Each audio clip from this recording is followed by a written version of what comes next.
بسم اللہ الرحمن الرحیم نحمدہ ونصلی علی رسولہ الکریم اما بعد۔ السلام علیکم۔ آج ہم بات کریں گے خواب کے اندر انار کا دیکھنا کیسا ہے۔ حضرت دانیال علیہ السلام ارشاد فرماتے ہیں کہ انار کے اصل خواب میں مال ہے، لیکن مرد کی ہمت پر ہے، خاص کر جب وقت پر کھایا ہو یا وقت پر نہ کھایا ہو۔ اور اگر دیکھے کہ انار کو درخت سے اتارا اور کھایا ہے تو یہ خواب اس امر پر دلیل ہے کہ با جمال عورت سے نفع پائے گا۔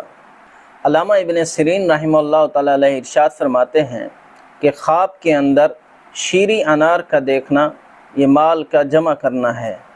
بعض معبرین فرماتے ہیں کہ خواب کے اندر ایک انار شیریں کا کھانا یہ 1000 درہم ہے جو پائے گا، اور انار ترش یہ غم اور اندوہ پر دلیل ہے، اور جس انار کا شیریں ہونا یا ترش ہونا معلوم نہ ہو تو اس کی تعبیر شیریں جیسی ہے۔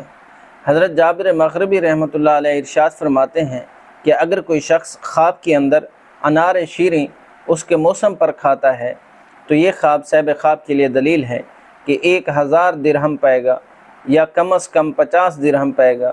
ممکن ہے کہ درہم کی بجائے دینار پائے۔ اور اگر دیکھے کہ انار جاڑے کے اندر کھاتا ہے تو یہ خواب صاحب خواب کے لیے دلیل ہے کہ ہر ایک دانے کے عوض اس کی لکڑیاں لگیں گی۔ ہر حال میں انار ترش کا کھانا وقت پر ہو یا نہ ہو یہ برا ہے، اور اسی طرح انار شیریں کا حکم درمیانے درجے کا ہے۔ حضرت کرمانی رحمۃ اللہ علیہ ارشاد فرماتے ہیں کہ اگر کوئی شخص خواب کے اندر انار شیریں اپنے موسم پر کھاتا ہے، اگر تو وہ مسافر ہے تو اس کا سامان اور اسباب فروخت ہوگا، اور اگر وہ سوداگر ہے تو اس کا سفر مبارک اور باسود اور منفعت والا ہوگا۔ اور اگر خواب میں انار شیریں کے دانے پائے یا اس کو کسی نے دیے ہیں تو یہ خواب صاحب خواب کے لیے دلیل ہے کہ اسی قدر اس کو رنج پہنچے گا، اور وقت انار ہو یا نہ ہو۔ اور اگر کوئی شخص خواب کے اندر انار شیریں یا اس کا پوست اور مغز کھائے تو یہ خواب صاحب خواب کے لیے دلیل ہے کہ سب چیزوں سے برخورداری پائے گا۔ حضرت جعفر صادق رضی اللہ تعالیٰ عنہ ارشاد فرماتے ہیں کہ انار شیریں کا کھانا 3 وجہ پر ہے: مال جمع کرے گا، زن پارسا، شہر آباد ہوگا، اور انار ترش کا کھانا یہ موجب غم ہے۔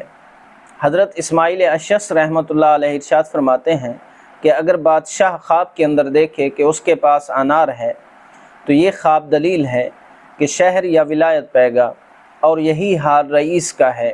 اور تاجر کو 10,000 درہم، اور بازاری کو 1000 درہم، اور درویش کو 10,000 درہم یا 1 درہم ملے گا۔ اللہ پاک سے دعا گو ہوں کہ اللہ پاک ہمارے لیے ہمارے ان خوابوں کو باعث برکت اور رحمت بنائے۔